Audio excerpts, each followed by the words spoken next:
Ini adalah kumpulan kisah musafir di YouTube Short channel ini. Cerita tersebut yang dialami musafir sendiri dan teman musafir serta sang kiai musafir. Cerita itu hampir 99% kisah nyata yang bersinggungan dengan hal gaib. Musafir berikan cerita ini sebagai pelajaran tentang hal gaib, bahwa gaib itu ada dan kita bersinggungan dengan mereka. Dunia nyata dan dunia gaib itu punya adab dan aturan sendiri. Seperti yang hidup di darat dan di laut punya aturan sendiri-sendiri yang tidak boleh dilanggar. Jika dilanggar maka akan berakibat fatal ke diri kita dan ke keluarga kita serta keturunan kita. Seperti punya keilmuan yang tidak bersanad sampai ke Rasulullah atau pergi ke dukun. Secara tidak sadar itu akan membuat diri kita dan keluarga kita terseret dalam tipu daya iblis yang pada akhirnya jika kita tidak ikut aturan Allah maka kita akan menjadi manusia yang paling rendah derajatnya dan menjadi pengikut iblis. Satu lagi jika kita diuji sedang kesusahan atau mengalami beban hidup yang sangat berat sekalipun maka ingat-ingatlah dan ingatlah diingat sekali lagi bahwa semua yang terjadi untuk menyadarkan kita dan Allah ingin kita kembali kepadanya meminta ampun dan pertolongan padanya.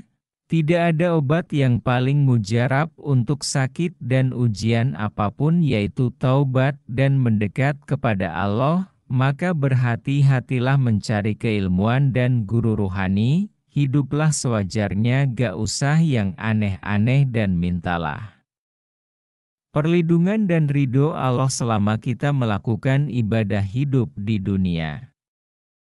Selamat menikmati, tonton hingga selesai dan jangan lupa selalu berbuat baik dan bahagia selalu. Amin. Kisah Musafir 1, diperkosa 7 bidadari pohon. Short. Ada 3 musafir sedang kumpul dan pada saat istirahat malam hari di sebuah bengkel tutup, salah seorang musafir mimpi dikeroyok mau diperkosa 7 bidadari pohon, kuntilanak. 2 kunti memegang kakinya, 2 kunti lagi memegang tangannya, 2 lagi memegang kepalanya dan yang satu bersiap mau memperkosa. Pada saat bingung dan pasrah teringat obrolan sore hari jika ketemu kunti bilang bangkai, bangkai. Akhirnya musafir itu bilang bangkai, bangkai dan seketika itu kunti itu berubah jadi berwajah buruk dan bau bangkai lalu mereka semua gak jadi memperkosa dan pergi begitu saja. Kunti tersebut tinggal di pohon-pohon randu di belakang bengkel. Kisah Musafir 2, diperkosa anak siluman ratu ular. Pada siang hari sekitar jam 13 WIB, 2 musafir lagi jalan dan mau istirahat sebentar di warung kosong. Bangunannya sudah rusak, dekat pinggir sungai besar. Lalu salah seorang musafir dalam mimpi tiba-tiba langsung didatangi sesosok wanita telanjang langsung menciumi dan ngajak berhubungan badan. Wanita tadi menyamar sebagai istri sang musafir. Pas mau berhubungan ternyata gak jadi karena alat kelamin si wanita tadi gak ada. Akhirnya si musafir terbangun dan langsung pergi. Kemudian ketemu musafir lainnya dan bilang ke musafir yang mimpi tadi, sedang diikuti anak ratu siluman ular, mungkin doa istri sedang menghalangi dari gangguan seperti itu. Kisah Musafir 3, mimpi basah siang hari. Pagi itu 3 orang musafir sedang duduk-duduk di toko pinggir jalan raya. Dekat lalu lalang orang berangkat kerja dan anak sama sekolah di daerah Cirebon, di situ banyak cewek cantik sedang lewat, kemudian kita berangkat lagi dan pada siang hari cari tempat untuk istirahat. Lalu kita istirahat di rumah kosong dan belakangnya sangat luas banyak tanaman, kemudian salah seorang musafir bangun dan ngajak ke masjid untuk mandi besar.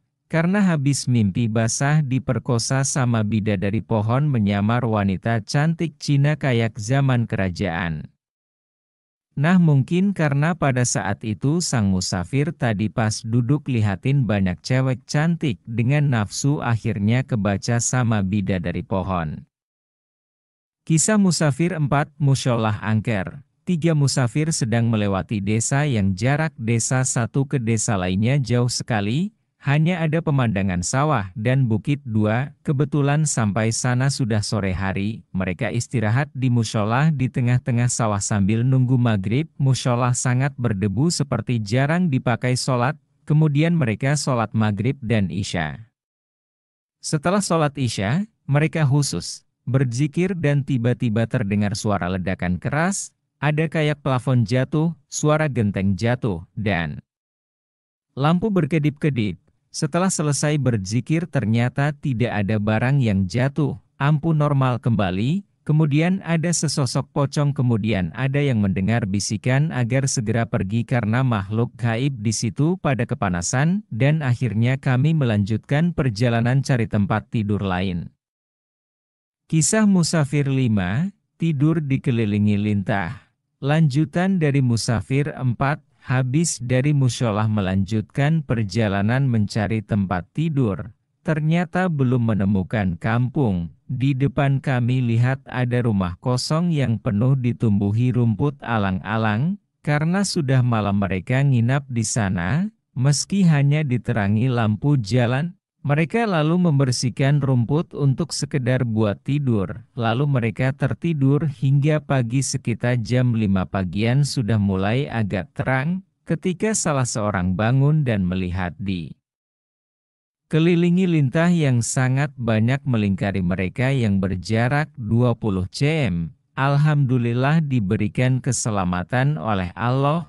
Akhirnya kami bangun dan pergi dari rumah itu sekalian untuk sholat subuh.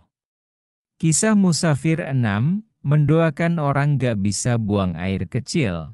Setelah lama berjalan akhirnya ketemu perkampungan. Tiba-tiba ada suami istri naik sepeda motor berhenti dan menyapa. Akhirnya kami dimintai tolong mendoakan ayahnya sedang sakit ditambah selama 2 hari gak buang air kecil. Jadi perutnya terasa kembung, malas makan. Sesampai di teras rumahnya si musafir minta disediakan air putih lalu didoakan, kemudian diminum si sakit. Beberapa jam kemudian ayahnya yang sakit pingin diantar ke kamar mandi. Ambil wudhu mau sholat asyar, pas di kamar mandi si sakit langsung buang air kecil banyak sekali. Setelah ngobrol panjang si musafir pergi lagi. Kisah Musafir 7, jamaah sholat maghrib kesurupan. Lanjutan Musafir 6, perjalanan berlanjut mau sholat maghrib jamaah. Setelah sholat jamaah maghrib musafir mundur untuk wiridan sendiri, tiba-tiba ada seorang laki kesurupan, masjid jadi heboh dan banyak yang berusaha menyembuhkan belum sadar juga. Si musafir masih tetap fokus zikir di pojokan, tiba-tiba si bapak kesurupan tadi menghampiri si musafir dan berkata, "Jangan ikut campur." Si bapak tadi masih ngomel terus di depan musafir. Akhirnya, musafir sudah selesai wirid dan langsung bilang, "Kamu tahu guru saya siapa? Kalau kamu tahu, berarti tahu resikonya melawan muridnya akan mati." Sambil menjentikkan jari ke bapak kesurupan tadi, tiba-tiba bapak tadi minta ampun lalu si bapak tadi sadar, jin yang masuk tadi langsung pergi. Orang-orang di sekitar keheranan dengan hanya menjentikkan jari saja jinnya kabur. Alhamdulillah barokah nama guru. Kisah Musafir 8, tidur di musyolah pribadi diserang dukun. Lanjutan kisah Musafir 7. Dari masjid para musafir tadi diajak nginap ke rumah warga karena di situ ada musyolah pribadinya. Setelah sampai musyolahnya kami diberi makan, kopi serta rokok, paket komplit. Lalu bapak tadi cerita kalau di rumah sering terdengar suara aneh, dan keluarga sering ada aja yang sakit. Bapak itu pemilik toko bangunan besar di samping musyolah.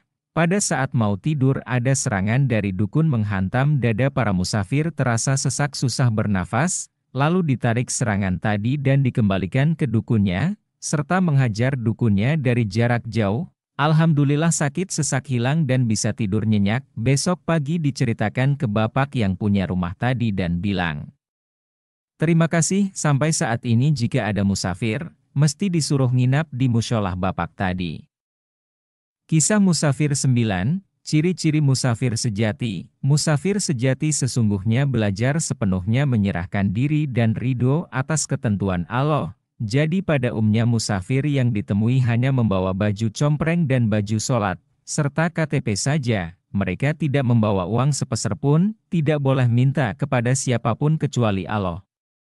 Tidak boleh menerima pemberian uang, jika dikasih uang segera disedekahkan lagi, jika diberi makan minum harus diterima meski sudah kenyang, jika diberi makan maka akan segera dimakan dan mendoakan yang memberi makan agar sedekah yang memberi makan bermanfaat.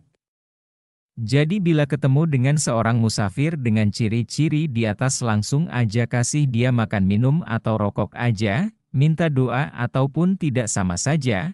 Harapan Anda akan dikabulkan Allah karena mereka sedang dekat sama Allah. Kisah Musafir 10, warungnya jadi ramai pembeli. Lanjutan Musafir 9, musafir sedang melakukan perjalanan dekat pasar. Pada saat sedang duduk dari pagi sampai siang di depan ruko tutup, dan melihat warung agak jauh di sana yang sepi pembeli, tiba-tiba dipanggil orang disuruh mampir ke warungnya. Dan akhirnya musafir diberi makan, minum dan rokok. Pada saat musafir selesai makan langsung pamit pergi. Musafir lalu sholat dan zikir di musholah gak jauh dari warung tadi. Selesai sholat keluar dan duduk sebentar di depan musholah. Lalu bapak warung tadi datang lagi ngasih rokok dan bilang terima kasih tadi warungnya ramai sekali dan sebentar lagi mau tutup. Alhamdulillah barokallah Pak. Kisah Musafir 11, tes berharap rizki ke manusia. Lanjutan Musafir 10, pada sore hari sekitar jam 2 siang musafir tiba di desa lain dan agak ramai penjual makanan di sekitar lokasi. Salah satu musafir duduk di toko tutup dan di depannya ada warung makanan. Satu musafir istirahat dan yang satu musafir duduk-duduk dekat warung. Musafir tadi duduk lama di warung itu ngetes berharap dikasih makan dan minum oleh si pemilik warung. Hingga jam 5 sore si pemilik warung tidak ngasih makanan hingga mau tutup. Akhirnya berdoa sama Allah. Ya Allah, aku minta makan saja padamu, sudah cukup kecewa aku berharap ke manusia. Lalu kami lanjut jalan dan tiba-tiba ada pengendara sepeda motor memberikan makan 2 bungkus serta minum 2 botol. Alhamdulillah buat makan malam sudah datang. Kisah Musafir 12, bermimpi perang dengan 1 miliar iblis. Lanjutan Musafir 11. Di depan ada rumah kosong yang memiliki lahan kosong luas ditumbuhi banyak pohon besar. Lalu musafir tidur di sana. Salah seorang musafir senior bermimpi didatangi iblis 1 miliaran membawa tombak. Lalu semua iblis melempar tombaknya ke musafir namun rasanya kayak geli saja. Kok gak mati, kata iblis. Lah yang kamu lempar itu terong bakar, gimana bisa mati? Waduh, salah ambil kali. Coba ambil lagi tombak yang benar. Akhirnya iblis ambil tombak dan dilempar lagi ke musafir. Kok masih gak apa-apa, kata iblis. Gimana sih, jadi perang apa tidak? Kok yang dilempar singkong keju, gantian aku yang nyerang. Akhirnya musafir tadi membayangkan tombak dilempar menjadi 1000 triliun kali lipat. Tombak meluncur seperti hujan menancap ke semua iblis dan mati semua. Lalu terbangun sudah adzan subuh. Kisah Musafir 13, masuk desa banyak dukunnya. Lanjutan Musafir 12, pagi hari melanjutkan perjalanan ternyata musafir masuk desa banyak dukunnya. Tahu dari musafir lainnya, pantas tadi malam mimpi diserang iblis. Selama perjalanan rasanya sudah tidak nyaman, dada terasa sesak, pundak berat dan salah satu musafir tiba-tiba kakinya kena paku. Banyak gangguan di sekitar lokasi desa itu. Biasanya kalau desa banyak dukunnya mereka terasa terganggu dengan aura para musafir itu. Mereka kadang ngetes ilmu. Dan ada yang menyerang. Dulu ada yang pernah lewat sini, di depannya ada ular yang sangat besar. tiba-tiba ada bantuan ribuan prajurit kerajaan goib dipimpin satu panglima mau membantu mengawal selama perjalanan di desa itu. Alhamdulillah perjalanan jadi lancar. Teringat pesan Sang Kiai mengajar kami tentang kemuliaan ilmu, dan banyaknya ilmu Allah sejak zaman Nabi Adam bersihkan hati upayakanlah di dalam hati yang ada Allah semata. Maka hatimu menginginkan, sebenarnya itu keinginan Allah. Tiba-tiba Kiai ngasih contoh ilmu Allah dan menyuruh para santri mengumpulkan daun kopi sebanyak-banyaknya. Kemudian Kiai menyuruh mengikat daun-daun kopi itu dengan tali dari gedebong pisang, dijadikan bundelan-bundelan, dan kemudian dibungkus sajadah. Lalu Kiai menuding pada bungkusan daun itu dan berkata, "Jadilah uang." Maka daun kopi tadi jadi uang. Kami semua memandang takjub, lalu Kiai menyuruh murid langsung dibelikan mobil Land Cruiser baru dengan uang tadi. Besoknya datang mobil yang masih kinyis-kinyis sesuai permintaan Kiai. Kisah Musafir 15, Siluman Macan Usil. Sekitar jam 5 sorean mau maghrib, tiba-tiba di jalan tanjakan ada mobil pick-up muatan kayu mogok. Pas sebelah ada tempat jualan kayu dan kusen mau tutup, lalu musafir membantunya. Alhamdulillah bisa jalan lagi. Jadi tadi diganggu siluman macan yang kalau mau maghrib lewat situ jalannya agak kencang, akan diganggu karena siluman itu sedang keliling menjaga tempat tadi. Si pemilik tempat tadi juga membenarkan hal itu, sering ada sepeda motor dan mobil mogok pas maghrib.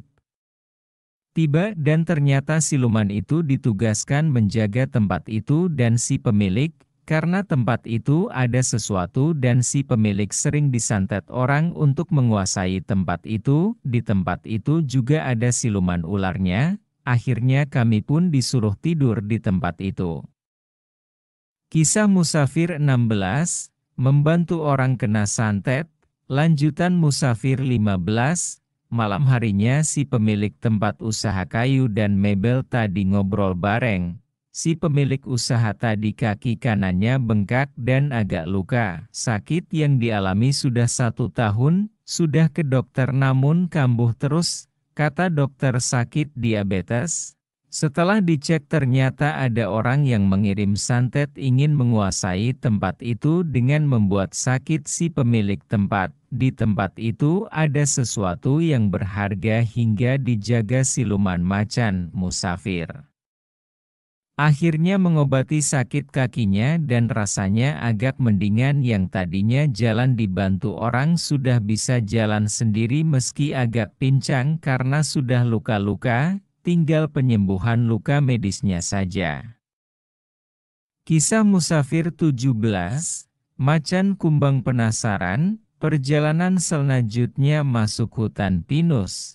Sekitar jam 4 sore masuk ke hutan dan ditegur sama orang sekitar jangan lewat hutan sore atau malam nanti ada macan kumbangnya. Setelah dijelaskan musafir tetap lanjut perjalanan. Ternyata di tengah perjalanan bertemu macan kumbang besar sekali dan dia melihat kita terus namun tidak mendekat. Musafir pun terdiam pasrah sambil minta perlindungan Allah. Lalu akhirnya macan tersebut pergi. Musafir pun segera melanjutkan perjalanan hingga pagi. Malam hari gak tidur agar bisa segera keluar dari hutan tersebut. Kisah Musafir 18, ketemu siluman macan jadi-jadian. Tidak jauh lagi ada perkampungan di depan. Karena sudah merasa semalam gak tidur, maka istirahat sebentar. Di depan ada saung buat istirahat. Baru saja istirahat ada seorang mengaku musafir juga. Cara berpakaian hampir sama dengan kita dan menyuruh menjauh dari desa itu.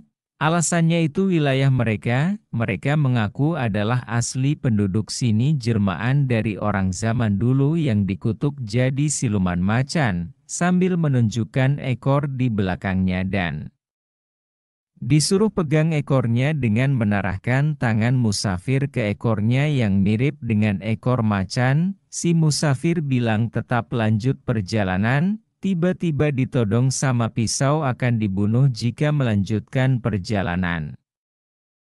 Kisah musafir 19, siluman macan jadi-jadian ditangkap polisi. Setelah terdiam sejenak musafir tetap mau melanjutkan perjalanan dan akhirnya si makhluk tadi mengikuti terus di belakang, hingga mampir di sebuah mushola. Si makhluk tadi langsung masuk. Di dalam ada orang dan orang tadi disuruh pergi. Si makhluk itu tetap mengancam akan membunuh. Musafir duduk sebentar dan berdoa, gak lama ada seseorang datang, ternyata seorang TNI dan duduk di sebelah kita. Makhluk tadi mondar-mandir terus di dalam mushola. Akhirnya TNI tadi curiga dan ingin memeriksa tasnya. Di tas ada sajam dan uang. Akhirnya orang tadi dibawa polisi dan ada komplotannya sejumlah 10 orang yang 6 orang sudah ditangkap. Ternyata makhluk tadi menyamar dan memintai uang warga yang didatangi dan ekornya tadi itu palsu. Kisah musafir 20, 5 hari minum air keran. Selama perjalanan daerah perbukitan, hutan dan gunung memang jarang orang ngasih makan dan minum. Selain jarak rumah dengan yang lain agak jauh dan gak dekat jalan. Selama 5 hari sudah gak makan, hanya minum air keran masjid dan mushola pada saat sholat saja. Setelah melewati hutan jati sekitar 2 jam, lalu ada saung di sekitar sawah. Di situ ketemu musafir lain yang sudah hampir 3 tahun musafir. Dia tanya ke kita sudah gak makan berapa lama, lalu kami jawab, 5 hari. Alhamdulillah masih diberikan kekuatan oleh Allah, bentar lagi akan ada orang yang datang ngasih makan, tunggu aja di sini bentar. Tidak lama kemudian beneran ada orang ngasih makan, minum dan rokok pas buat 3 musafir. Alhamdulillah, terima kasih ya Allah. Kisah musafir 20, tangan nenek sakti bercahaya. Lanjutan musafir 20, musafir bertiga ngobrol hingga sore hari, tiba-tiba ada nenek datang marah-marah dan nantangin mas musafir senior tadi. Gak banyak bicara, nenek tadi angkat tangannya dan muncul cahaya merah biru di telapak tangannya lalu jadi cahaya putih keperakan.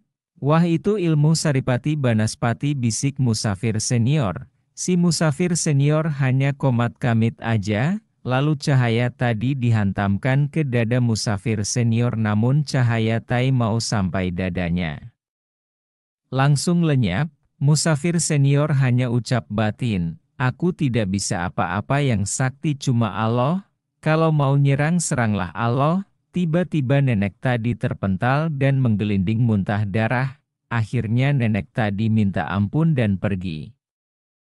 Kisah musafir 21, makhluk besar hitam setinggi pohon jati. Kami ikut jalan bersama musafir senior. Lalu habis maghrib melanjutkan perjalanan melewati hutan jati lagi, mungkin sekitar 1 jam baru masuk perkampungan. Pada saat di tengah-tengah perjalanan tiba-tiba dihadang makhluk hitam besar setinggi pohon jati dan giginya bertaring. Makhluk ini dikirim oleh nenek tadi yang masih tak terima atas kekalahannya. Setelah mengoreksi informasi dari makhluk tadi, lalu musafir senior bilang, hei makhluk, jadilah kecil dan ompong gak punya taring. Makhluk itu pun berubah sesuai kata-kata musafir senior. Itulah ilmu laduni, kata-katanya langsung diijabah. Makhluk tadi ditaruh di telapak tangan musafir senior. Makhluk itu minta ampun lalu disuruh pergi ke tempat lain dan jangan mengganggu orang lagi. Kisah musafir 23, siluman naga penjaga gunung. Pada saat sampai di daerah pegunungan malam hari, musafir istirahat di pos pendakian. Habis sholat isya, mereka melakukan zikir bersama serta baca sholawat. Pada saat itu ada siluman naga besar melihat-lihat kegiatan musafir. Mereka pun diam saja karena masih dzikiran. Setelah selesai dzikiran, siluman naga itu datang lagi dan mengucapkan terima kasih telah datang ke tempat itu dan menetralisir aura negatif di daerah itu, karena daerah wisata di daerah itu sudah banyak dibuat maksiat. Posisi siluman naga itu ekor dan tubuhnya melingkari gunung itu. sedang kepalanya berada di puncak gunung. Siluman naga itu berharap agar warga sekitar sadar karena kalau terus melakukan maksiat nanti pada saatnya gunung itu yang sudah lama gak aktif akan aktif lagi dan meletus. Kisah Musafir 24, Pocong Intel Serem. Perjalanan menuju arah perbukitan, banyak tanaman tebu dan jagung. Di tengah-tengah tanaman itu ada makam keramat. Musafir rencana tidur di makam itu. Dinding makam dibuat banyak lubang untuk ventilasi udara. Cuma ada satu lampu saja. Saat malam hari lagi asyik ngobrol, ada dua pocong sedang mengintip dari lubang-lubang dinding. Ada yang wajahnya cuma tengkorak, ada yang biji matanya hilang satu, ada yang biji matanya keluar kayak mau terjatuh, tempat hidung telah gerowong dan rahang giginya sudah gak ada, lama sekali ngintip ke sana sini lewat tembok berlubang tersebut, seperti intel mencari informasi saja. Musafir biarkan saja dan ditinggal tidur. Kisah Musafir 25, Perang dengan 4 Pocong. Lanjutan Musafir 24, tidak lama tidur mendengar suara berisik dan benda-benda jatuh.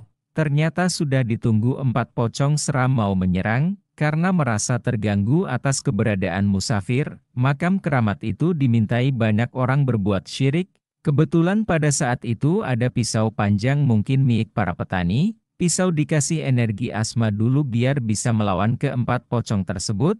Pocong sudah ditebas dan roboh masih berdiri lagi sampai Musafir lemas. Kecapean, akhirnya ada bisikan dari guru kalau menebas pocong itu sambil takbir. Akhirnya kami tebas pocong tersebut dengan takbir. Langsung jadi debu berterbangan. Ternyata dua pocong intel tadi melihat dari jauh. Karena teman-temannya mati, dua pocong intel tadi langsung kabur wus bablas angine. Kisah Musafir 26, Bakso Ludah Pocong. Perjalanan menuju pedesaan, kondisi agak gerimis dan akhirnya menepi mencari toko atau rumah kosong. Musafir berhenti di toko kosong dan di depannya ada penjual bakso yang ramai pembeli. Akhirnya hujan turun, setelah agak reda hujannya lalu ada orang datang ngasih bakso. Bakso tersebut Musafir makan, setelah makan terasa mual dan pingin muntah. Seperti biasa kalau ada makanan ada rasa penglarisnya perut gak menerima, ternyata ada yang gak beres di dalam kuah bakso tersebut. Setelah dideteksi air kuah bakso seperti ada air keruh bau busuk, lalu Musafir cek di warung bakso itu ternyata ada pocong yang sedang berdiri di sebelah rombong dan pocong tersebut menumpahkan air liurnya ke kuah bakso itu. Musafir langsung pergi cari masjid atau musholah karena sudah gak kuat mau muntah. Kisah Musafir 27, Pohon keramat besar mematikan. Karena mau pembuatan jalan raya baru, pohon tersebut mau dirobohkan. Sudah banyak ustadz, kiai, dukun dan paranormal didatangkan tapi gagal. Ada yang mencoba naik pohon dan memotong ranting-rantingnya, begitu turun dari pohon langsung meninggal. Dia banyak dukun sakti yang sudah mencoba semua meninggal. Akhirnya gak ada lagi yang berani nebang pohon itu. Waktu Musafir istirahat siang di bawah pohon itu, lalu banyak orang yang datang dan bilang kok berani tidur di situ, lalu banyak yang cerita tentang pohon itu gak bisa ditebang. Musafir deteksi ternyata ada kerajaan jin di pohon tersebut. Musafir kontak batin izin guru dan diizinkan. Musafir pindahkan dengan membuatkan kerajaan baru yang lebih bagus di hutan. Akhirnya Musafir bisa menebang pohon itu dengan selamat. Lalu banyak orang yang mau berguru, termasuk para dukun. Kisah Musafir 28, Sabetan Ekor Siluman Buaya. Musafir mampir ke toko teman satu jamaah. Tokonya setelah jembatan sungai besar dan di samping toko ada pencucian mobil yang dekat sungai. Setelah makan ada satu musafir mau cuci tangan di pencucian mobil. Pada saat itu Musafir lagi lengah tidak zikir. Tiba-tiba dia terjatuh dan hampir kepalanya terkena pojok bangunan cucian motor, ditahan sama lengan kanan tangannya. Akhirnya ditolong dengan yang lain, lengan tangan Musafir itu bengkak dan tidak bisa Digerakkan sama sekali, lalu mencoba deteksi ternyata ada gangguan gaibnya, musafir tadi jatuh disabet ekor siluman buaya. Siluman buayanya ngajak perang dan akhirnya siluman buaya itu dibunuh saja. Karena di lokasi tersebut sering terjadi kecelakaan dan banyak yang meninggal. Kisah Musafir 29, Menggendong Jin. Di desa ada orang tua terkenal suka dimintai mindah jin. Tapi aneh sekali cara mindahnya, dia memakai cara memindah jinnya satu-satu dengan menggendong jin di punggungnya, ngos-ngosan karena jarak mindah jinnya hingga 3 kilometer. Sudah mindah satu jin mau mindah yang lain, jin yang sudah dipindah balik lagi. Memang orang tua tersebut terkenal sabar jalani itu, pas kebetulan musafir lewat dan menyapa, "Kenapa Mbah kok sepertinya berat dan kecapean, ini lagi mindah jin." Jawab Mbah sambil nafasnya ngos-ngosan, "Tak bantu pindah ya Mbah." Lalu jinnya dipegang dan dilempar kayak melempar batu kerikil, "Loh kok bisa ya?" Kata mbahnya, "Ini tak kembalikan ke Mbah lagi." Lalu tak lempar lagi jinnya, mbahnya hanya bengong aja. Akhirnya semua jinnya ditarik dan dilempar semua. Akhirnya musafir pamit dan si Mbah masih bengong keheranan. Kisah Musafir 30, disantet kakek sendiri, mampir ke rumah teman. Lalu ada telepon dari neneknya di luar Jawa, ngabari kakeknya sedang sakit. Teman itu tanya, "Emang sakitnya kenapa Nek?" Kata nenek, "Sakit habis ikut nyantet guru teman musafirmu dan mintakan obatnya ke guru musafirmu." Si teman bilang, "Ya gak mau Nek, malu aku, lah ngapain juga ikut-ikut nyantet guru teman musafirku." "Awas ya," kata nenek temanku dan telepon ditutup. Gak lama kemudian temanku disantet dikirimi paku, lalu musafir kembalikan santet pakunya. Tidak lama si nenek telpon lagi sambil marah-marah, "Dasar cucu durhaka, dikirim santet kok malah dikembalikan, sekarang sakit kakekmu makin parah, ya kalau gak mau dikembalikan jangan ngirim, awas kamu gak tak kasih warisan." "Ah, warisan kalau dari hasil dukun juga gak berkah." Teleponnya langsung ditutup. Kisah Musafir 31, dukun bingung ilmunya hilang. Ada orang datang ke musafir minta diobati, tapi orang tersebut habis berobat ke dukun dan masih terasa sakit malah tambah sakit. Setelah dicek ternyata bukan diobati sama si dukun malah ditambahi jin. Langsung saja musafir tarik jin dari dukun itu dan juga ilmu si dukun. Begitu selesai orang tadi langsung pulang. Musafir melanjutkan perjalanan, tiba-tiba dihadang orang dan minta dikembalikan ilmunya. Ternyata itu dukun tadi. Musafir bilang hanya bisa narik dan gak bisa mengembalikan. Dukunnya bingung sambil melas-melas. Akhirnya dukun pergi. Pada saat musafir sholat di masjid, tiba-tiba ada orang berpakaian seperti kiai dan ternyata orang itu terkenal dukun. Dia menyerang dan musafir kibaskan tangannya, dukun tersebut guling-guling lalu langsung pergi. Kisah Musafir 32, diperkosa 15 wanita cantik bersisik ular. Musafir tidur di musyolah rumah makan besar bersama dua penjaga rumah makan. Malam hari penjaga yang satu mimpi kaki diangkat dan diputar-putar, sedangkan penjaga satunya mimpi diinjak-injak dan dihajar mukanya sampai lebam matanya. Sedangkan musafir diperkosa 15 wanita cantik sampai olinya terasa mau habis. Lalu ada kakek setengah bongkok datang membawa cambuk, cetar, "Ayo pulang, jangan ganggu musafir." Itu murid sang kiai. Mereka wanita bersisik ular pergi semua. Anehnya satu penjaga tadi mukanya lebam beneran dan satunya badannya sakit semua. Si musafir olinya banjir di celana. Penjaga tersebut cerita kalau dulu rumah makan ini sebuah jurang lumayan dalam. Pernah ada rombongan mobil pengantin masuk jurang dan banyak korban kecelakaan. Katanya jalan itu sepertinya lurus aja, tiba-tiba di atas awang-awang lalu terjun ke jurang. Kisah Musafir 33, lanjutan Musafir 31. Kalajengking sebesar paha. Setelah habis sholat di masjid, musafir tidur di rumah kosong, banyak rumputan tumbuh. Di saat tertidur terasa ada yang menepuk pundak. Begitu bangun ternyata tidak ada orang. Tiba-tiba ada cahaya merah di rerumputan dan muncul makhluk kalajengking sebesar paha. Laki-laki ingin menyerang si musafir. Lalu terjadilah adu ilmu dengan kalajengking tadi. Akhirnya kalajengking tadi terpental dan hilang di rerumpatan. Rupanya kalajengking tadi masih kiriman si dukun yang tak terima dan minta bantuan gurunya. Akhirnya biar gak berlanjut terus menyerang musafir, Sekalian ilmu guru si dukun dan komplotannya YSNG ingin menyerang ditarik semua. Aneh sekali sih ada kalajengking sebesar itu carinya di mana si dukun, andaikan bisa diternak dan dijualkan lumayan dapat duit banyak. Gumam si musafir lalu tidur lagi. Kisah Musafir 34, gila mengamalkan ilmu tanpa guru. Perjalanan berlanjut hingga ketemu seseorang warga yang menyuruh musafir mampir ke rumahnya. Setiba di rumahnya orang tersebut bercerita tentang anaknya yang pulang mondok menjadi gila karena belajar ilmu tanpa guru. Anaknya dipasung di bangunan belakang rumah, sudah 1 tahun dipasung. Musafir diminta mengobati anaknya itu, lalu kami coba deteksi ternyata ada banyak sekali makhluk goib di tubuhnya dan ada salah satu panglima pantai selatan, Panglima. Ini sangat kuat bertarung dengannya lama sekali hingga akhirnya minta bantuan guru dalam batin, dan terasa tubuh makin bertambah energinya lalu Panglima tersebut bisa dikalahkan dan akhirnya keluar semua, lalu musafir lakukan pembersihan ke anak itu dan menutup lubang-lubang goib tubuhnya agar tidak mudah dimasuki makhluk goib lainnya. Kisah Musafir 35, iseng memotret hantu. Lagi main ke rumah teman musafir malam hari, mereka duduk di depan rumahnya di bawah pohon waru. Teman musafir cerita saat foto selfie di bawah pohon waru terlihat nyata ada sesosok makhluk gaib seperti asap menggumpal mirip wajah kakek tua. Lalu teman musafir bilang, coba kamu tarik hantu dikumpulkan di depan nanti di foto. Akhirnya mencoba menarik hantu di sekitar lokasi, musafir konsentrasi baca zikir tanpa nafas, lalu tangan mendeteksi energi di sekeliling.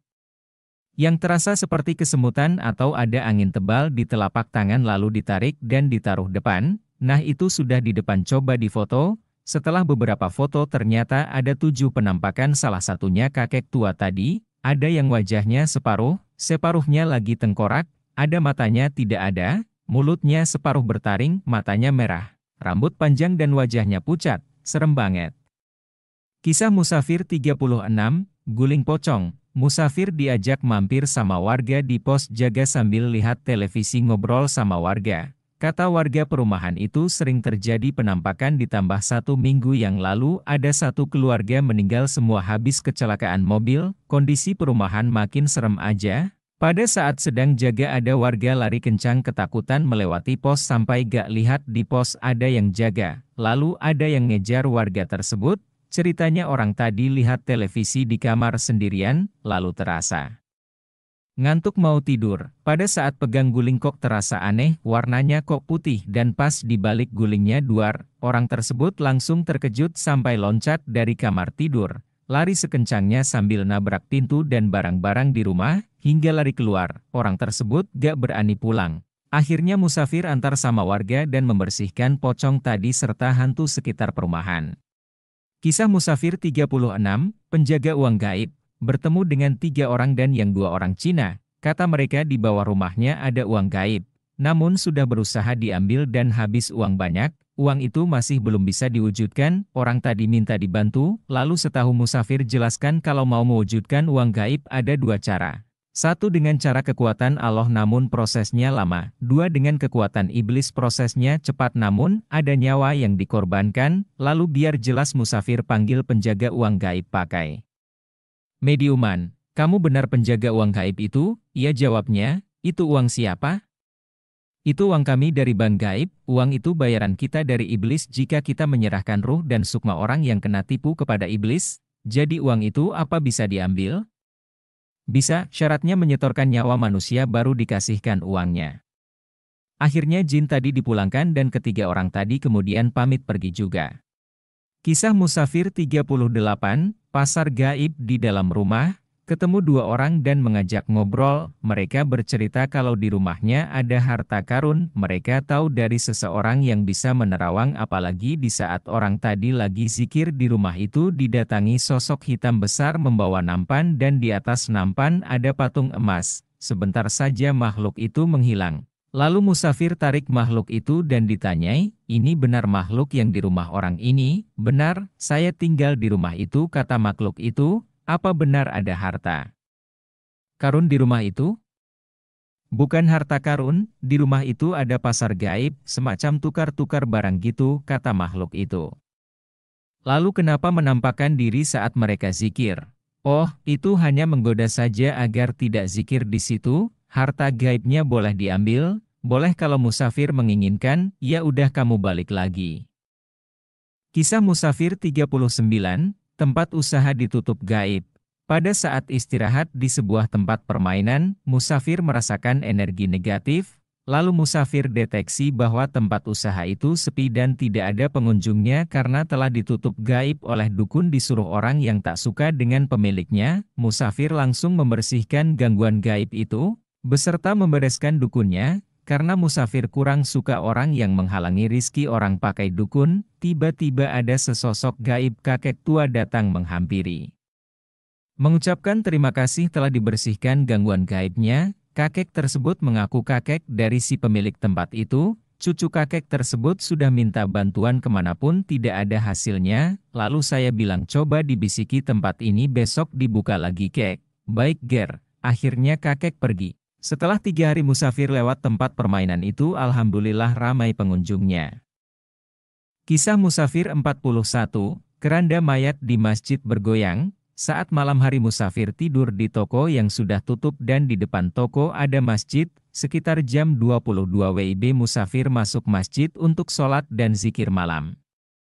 Waktu sholat keranda di samping masjid di atas tempat wudhu terdengar bergerak-gerak, musafir gak peduli lanjut zikiran. Suara keranda bergerak makin kencang, anehnya masjid padat penduduk dan pinggir jalan, namun gak ada yang datang karena suara berisik keranda tersebut, lalu selesai zikir keranda itu berhenti dan datang takmir masjid, musafir tanya, Pak apa tadi dengar suara keras keranda ini bergerak-gerak?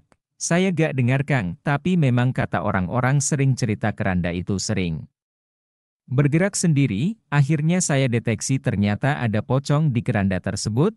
Lalu musafir buang jauh pocong itu agar tidak mengganggu di masjid. Kisah Musafir 42, Kiai Besar kena santet. Saat sedang duduk di depan ruko, dihampiri orang tua lalu menyuruh mampir ke tempatnya. Ternyata tempat itu sebuah pondok dan sekolahan. Kebetulan santri sedang libur banyak yang pulang. Lalu kiai tersebut cerita bahwa sedang disantet orang sudah dikembalikan namun selalu kembali lagi dan semakin ganas santetnya. Kiai tersebut minta dibantu menyembuhkan sakitnya itu dan membentengi rumah serta pondoknya, lalu musafir tanya, "Loh kenapa minta bantuan ke saya Kiai?" Tadi malam saya bermimpi kakek saya disuruh menunggu musafir di depan ruko untuk dimintai bantuan. Akhirnya santet yang ada di Kiai dikembalikan ke dukunnya 1 juta kali lipat dan mengambil ilmu semua dukun-dukun yang terlibat serta yang menyuruh dukun untuk menyantet Kiai dihajar juga, lalu membentengi rumah dan pondok. Alhamdulillah Kiai langsung sembuh. Kisah Musafir 43, santet badan melepuh seperti sisik ular. Lagi istirahat di saung persawahan, ada orang menghampiri. Kang Musafir minta bantuannya mampir ke rumah ponakan saya sakit, kulitnya terbakar melepuh hitam seperti sisik ular. Sudah berusaha ke dokter dan orang pintar belum sembuh juga. Akhirnya Musafir ke tempat orang tersebut dan melihat beberapa warga yang datang menjenguk. Pada saat Musafir datang gadis itu langsung matanya melotot menakutkan, di tubuh gadis itu ada banyak jin dan siluman. Ular, makhluk tersebut disuruh keluar gak mau, katanya takut sama dukunnya, lalu dukunnya Musafir cabut ilmunya, makhluk itu baru ngaku dikirim oleh dukun dan ada orang yang gak suka pada gadis itu, memang gadis itu awalnya cantik sekali, akhirnya semua makhluk dikeluarkan, dan gadis itu sadar kembali. Setelah 1 minggu pada saat berada di jalan ditemui gadis itu dan sudah cantik kembali. Kisah Musafir 44. Arwah Gentanyangan prajurit Belanda, perjalanan di perbukitan dan melewati hutan jati dengan jalan setapak, rupanya musafir kesasar dan lama mencari jalan keluar belum ketemu. Akhirnya ada lintasan rel kereta api, berharap mengikuti rel itu bisa ketemu perkampungan, jalan mengikuti rel kereta api lalu ketemu rel bercabang. Musafir bingung lagi, takutnya salah jalan masuk hutan lagi. Di saat kebingungan ada suara berbisik minta tolong dan banyak tangisan, ternyata mereka mengaku arwah.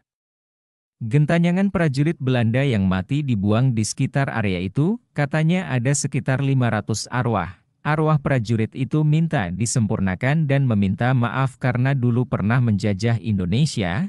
sebab tak berani melawan perintah atasan, lalu arwah prajurit itu disempurnakan, kemudian mereka memberikan petunjuk arah perkampungan mengikuti rel yang sebelah kanan.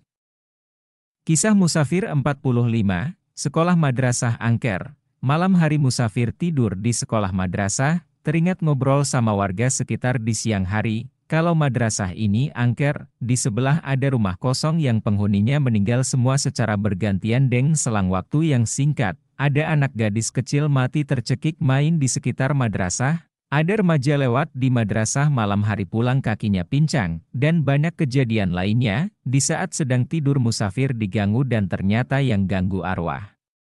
Penasaran pemuda kembar, Musafir tanyai mereka apakah benar peristiwa yang diceritakan warga kejadian di sekitar madrasah ini semua ulahmu. Arwah itu menjawab, kalau benar memang kamu mau apa, dasar arwah penasaran jahat, pasti selama hidup pun kalian ini berbuat jahat, sudah meninggal masih saja seperti itu.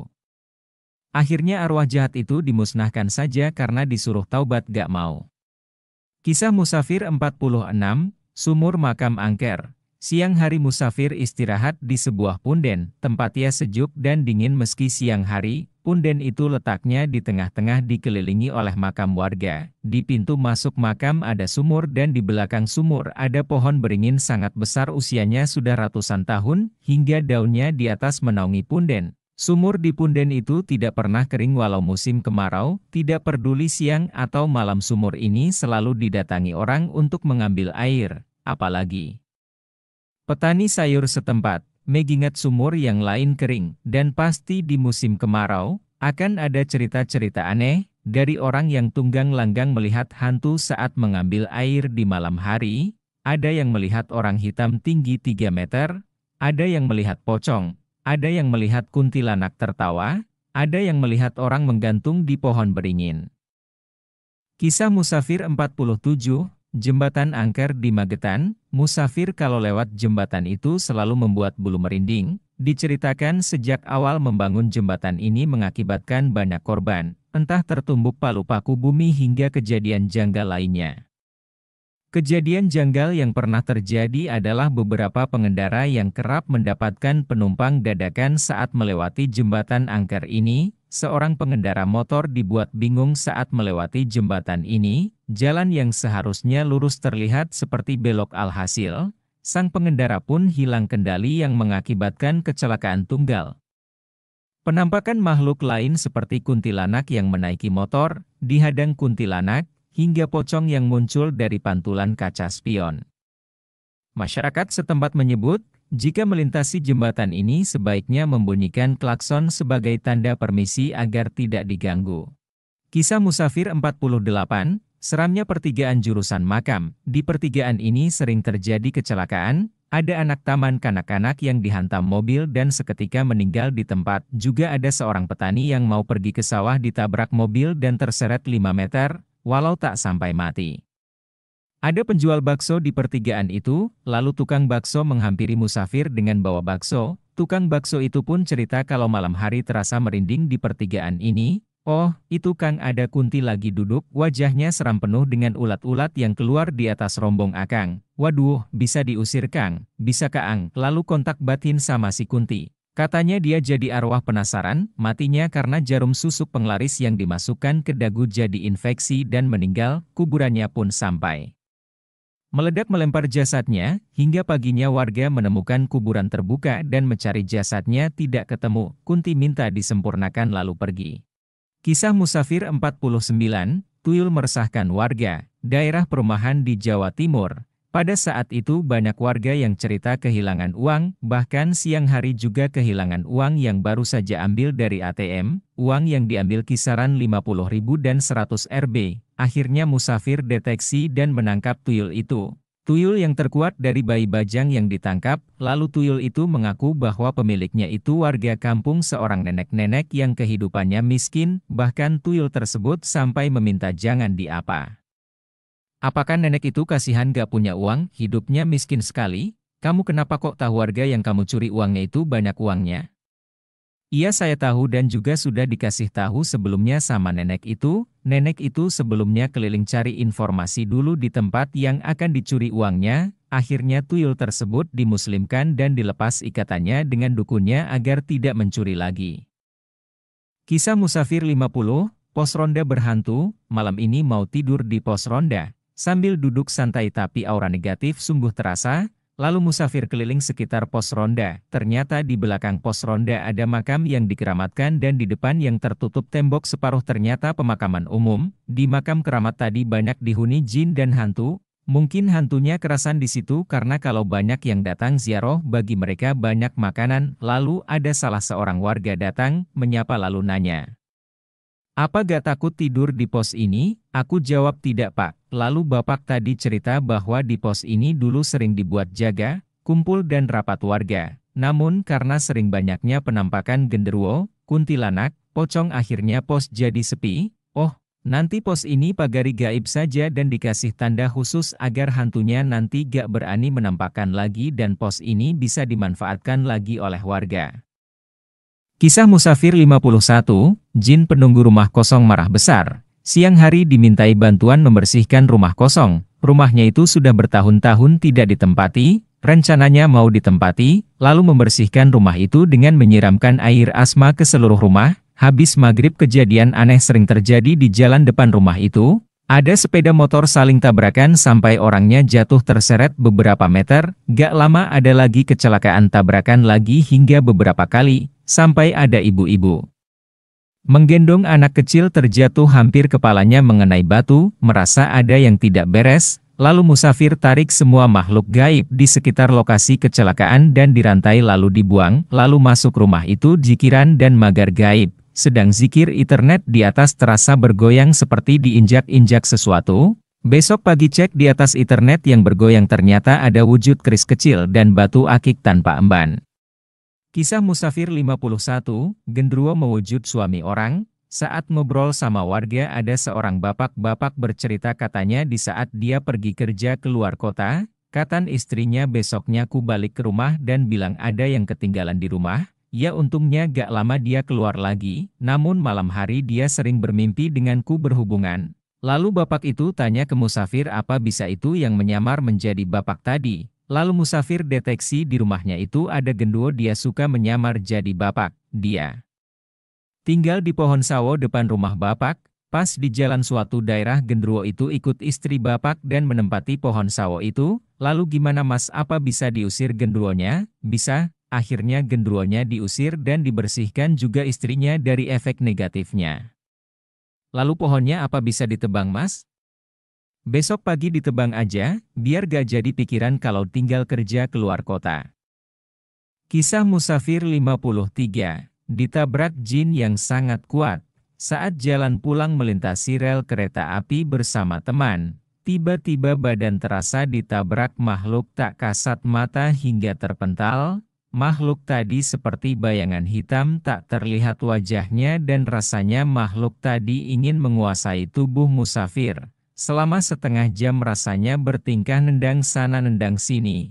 Guling-guling di rel kereta api, sambil megang kerikil dan melemparkannya secara tidak sadar seakan mengusir makhluk tersebut, teman musafir tadi mencoba memegangi namun dikibaskan langsung terlempar jauh si teman tadi. Akhirnya tersadarkan dan makhluk itu pun pergi. Entah itu makhluk apa, tangan terasa perih ternyata berdarah dan banyak goresan karena guling-guling dan meremas batu kerikil tadi. Kisah Musafir 54, transfer gaib janin ke rahim orang lain.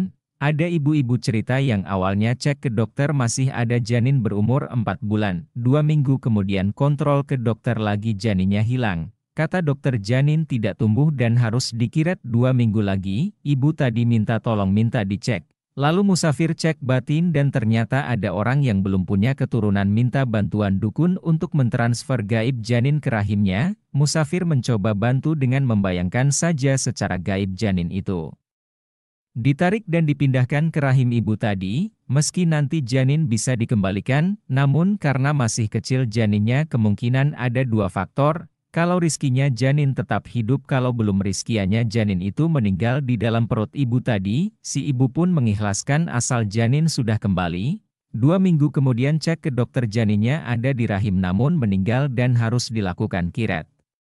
Kisah Musafir 55, cara kerja jin mengusir hujan. Di malam hari dengan cuaca mendung gelap serasa mau hujan, sedang zikir bersama tiba-tiba diserang pakai tombak gaib oleh dukun dari daerah Malang. Saat bisa ditangkap sukmanya, dia bilang sedang ngetes ilmu karena melihat dari jauh ada sinar ke atas dari rumah ini. Lalu dukun itu dicabut saja ilmunya lalu dikembalikan sukmanya ke jasadnya. Di atas genteng dan langit-langit terasa banyak jin. Jin itu pun ditarik dan dibuang, disisakan satu jin yang terkuat. Musafir tanyai, kamu ngapain di atas rumah?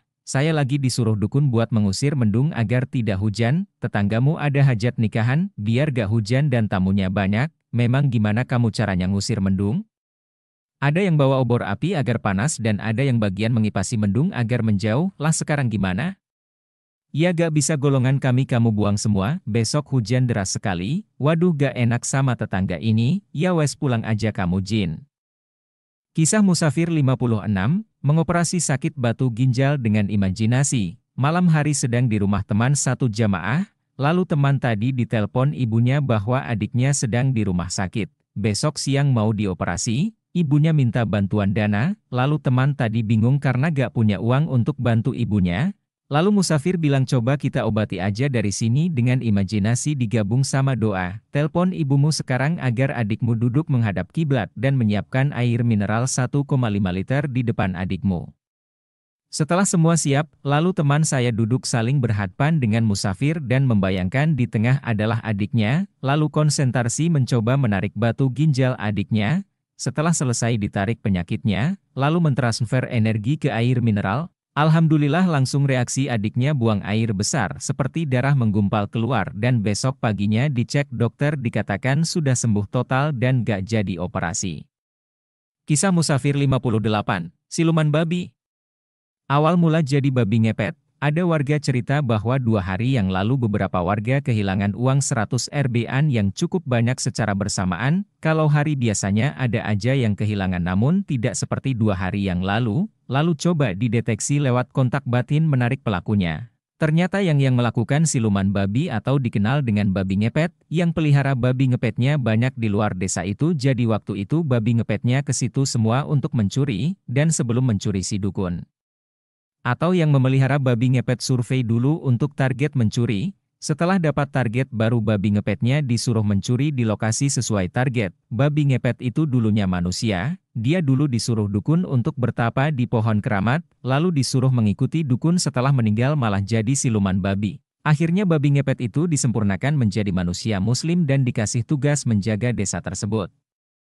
Kisah Musafir 39, siluman kelelawar pemakan darah dan janin. Seorang wanita datang cerita keluhannya sudah tahunan belum punya keturunan dan sering sakit-sakitan namun cek dokter tidak ada masalah. Lalu coba kontak batin ternyata ada siluman kelelawar yang dikirim dukun karena ada orang yang tidak suka pada wanita itu. Siluman kelelawar itu mengaku dikirim dukun dan memakan darah serta janin dalam tubuh wanita itu sehingga sulit mendapatkan keturunan. Beberapa sukma dan ruh wanita itu ditawan siluman tersebut agar wanita tersebut perlahan akan meninggal, lalu Musafir coba lawan dan akhirnya siluman kalah dan masuk Islam. Ingat kebanyakan manusia yang melakukan suatu keilmuan dengan hodam tertentu maka di saat meninggal akan menjadi seperti hodam keilmuan yang ditekuni.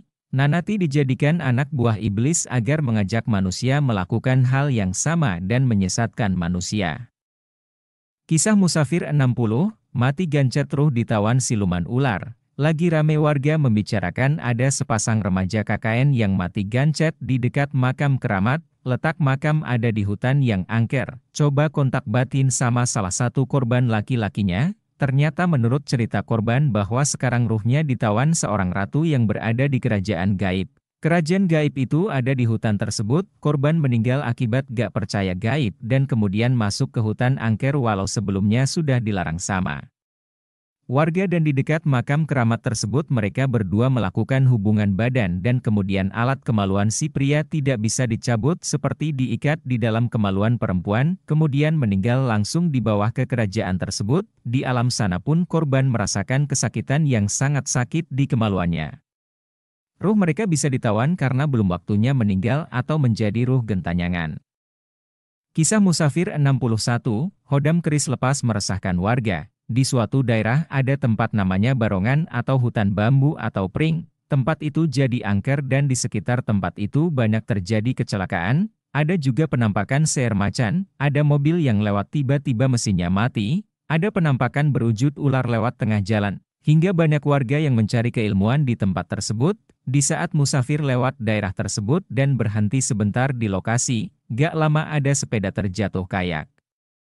Menghantam tembok tak terlihat hingga orangnya terlempar mendekati musafir. Merasa ada sesuatu yang ganjil, musafir coba cek ternyata ada siluman harimau yang menguasai hutan bambu itu. Siluman tersebut merasa terusik atas kehadiran musafir. Siluman itu mengaku lepas dari sebuah keris kuno yang tak bertuan disimpan di lemari rumahnya warga. Akhirnya siluman tersebut ditangkap dan kemudian dimasukkan lagi ke keris dan diikat.